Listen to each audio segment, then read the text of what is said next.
اور साहूकार से रुपए मांगे तो वो साफ मुकर गया। तो मैंने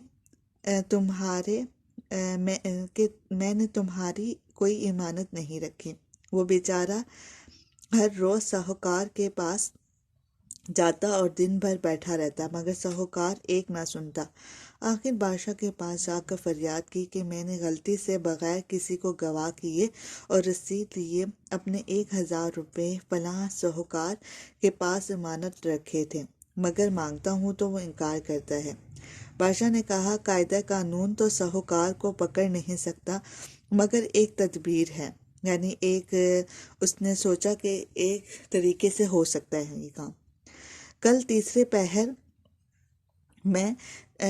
पहर जो होता है वो दोपहर के बाद का वक्त होता है, और शाम से पहले का वक्त तकरीबन, ठीक है, यानी 4-5 बजे का टाइम।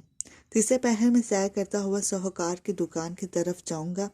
तुम वहाँ मौजूद रहना, मैं तुम्हें झुक कर सलाम करूंगा, तुम बेपरवाही से जवाब देना।